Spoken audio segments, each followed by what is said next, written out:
하지만 미국은 베트남 전쟁을 하면서 전비를 마련하기 위해 다량의 달러를 발행하였는데 역시 금을 가지고 금생공업자들이 꽁으로 태양권을 창출해낸 것과 같았습니다.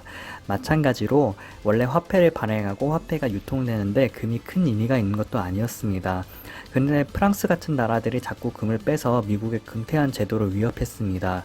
프랑스는 68 혁명으로 정치 경제적인 상황이 안 좋아지자 자국의 환율을 억지로 유지시키기 위해서는 금을 시장에 풀어야 했습니다.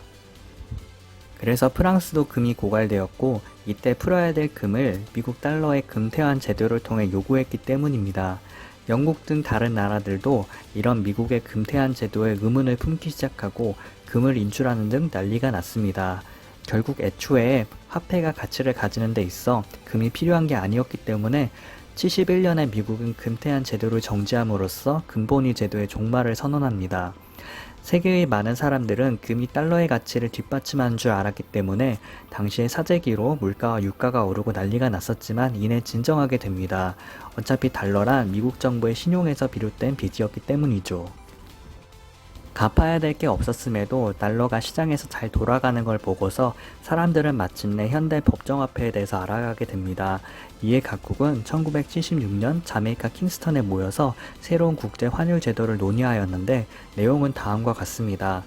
각국이 자유로운 환율 제도를 채택하도록 하며 무역의 원활한 진행을 위해 환율을 조작해서는 안 된다는 점을 다시 확인한다. 다만 변동성을 완화하기 위한 외환시장 개입은 할 수 있다. 마지막으로 달러와 금의 관계를 끊는다는 내용이었습니다. 이렇게 화폐는 완벽하게 정부가 신용을 갖는 정부의 빚으로 등장했습니다. 가치를 보증해주는 주체와 뗄래야 뗄 수 없는 관계인 겁니다. 그래서 오늘날 안전자산으로 인식되는 화폐들은 그 나라의 신용등급이 최상위인 경우가 많습니다. 외교적인 역량으로도 국제적으로 위상 있는 통화가 된 경우도 있습니다. 캐나다 달러, 뉴질랜드 달러, 호주 달러는 해당 정부가 신뢰할 만하기도 하지만 미국이 뒷배를 봐주는 최상위 동맹국인 파이브 아이즈의 일원이기 때문입니다. 스위스 프랑은 영세 중립국가의 특성 때문에 오랫동안 안전자산으로 영향력을 발휘하고 있습니다. 그리고 대한민국 원 같은 경우는 북한과 중국의 존재가 사실 가치를 갉아먹고 있고 이것이 국제적으로 홍콩 달러, 싱가포르 달러, 신대만 달러보다 위상이 낮은 이유입니다. 실제 신용등급은 거의 비슷하지만 말이죠. 그래서 경제 규모가 커서 유통량이 많은 중국의 위안화와 인도의 루피화가 국제시장에서 인정받지 못하고 있는 이유이기도 하고 이런 통화들이 기축통화가 될 확률은 0에 수렴하는 이유입니다. 미국 달러의 가치는 금과의 관계가 떨어지면서 오히려 미국이라는 나라의 군사력, 경제력 등 국력, 미국이 거느리고 있는 국제기구들이 뒷받침해주는 형국이 되었습니다. 따라서 달러를 대체할 새로운 기축통화가 등장하려면 세계 3차 대전이나 그에 준하는 국제적인 격변기가 일어나 브레튼 우주 체제와 같은 새로운 국제 질서가 형성되어야 하는 것입니다. 미국 중심의 질서가 마음에 안 들면 미국 해군이 지키고 있는 국제 무역로와 국제 금융 시스템에서 배제되는 게 오늘날의 현대 국제사회입니다.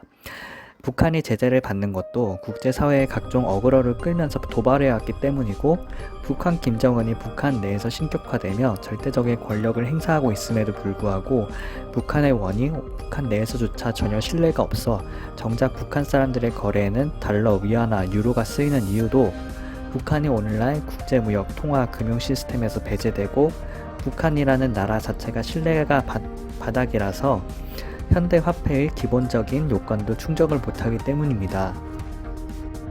이렇게 비트코인 등 가상화폐는 화폐가 될 수 없지만 여기서 비트코인을 포함한 가상화폐의 가치를 발견할 수 있습니다. 바로 미국 국제기구에 의해 통제되는 국제무역과 반대의 의미를 가진 미시 권력, 그림자 권력의 의미로서 가치를 가진다는 점이죠. 오늘날 누가 가장 적극적으로 비트코인을 교환 수단으로 사용하나요?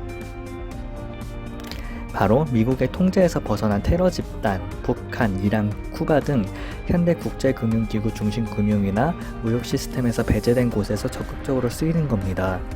그리고 애초에 비트코인이 등장하고 지지를 받게 된 것도 국제금융과 중앙은행 시스템에 대한 반감에서 나온 것이었습니다. 그래서 비트코인 가치의 의미는 국내 금융 시스템의 그림자에서 성장하는 그림자 권력의 의미를 가집니다. 그래서 비트코인 투자에서는 이 그림자 권력을 잘 이해하는 게 중요합니다. 현재 국제 권력의 속성과 변화는 모이제스 나임의 권력의 종말에서 잘 나타납니다.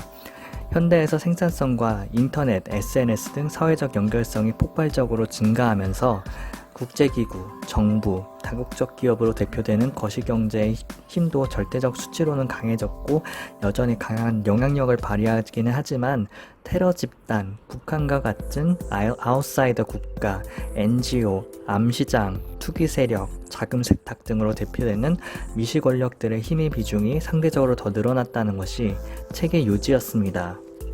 비트코인은 이런 어둠의 미시 권력의 성장을 타고 함께 성장할 것입니다. 중앙은행 등 어느 국가의 화폐로서 새롭게 편입된 일은 절대 없을 것입니다. 그래서 그렇게 기대해서는 안 됩니다.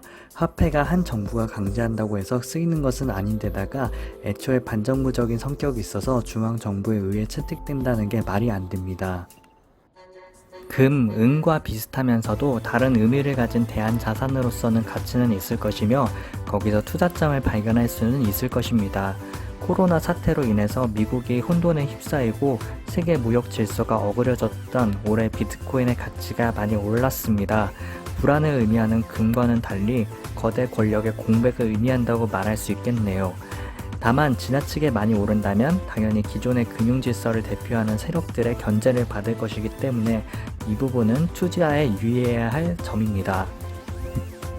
비트코인하고 블록체인하고 개념들을 많이 혼동하셔서 비트코인 투자 규제가 블록체인 산업을 방해한다는 등 투자자들 사이에서 이야기가 많으신데 화폐로서의 가상화폐와 기술로서의 블록체인은 다르게 생각해야 하는 부분입니다.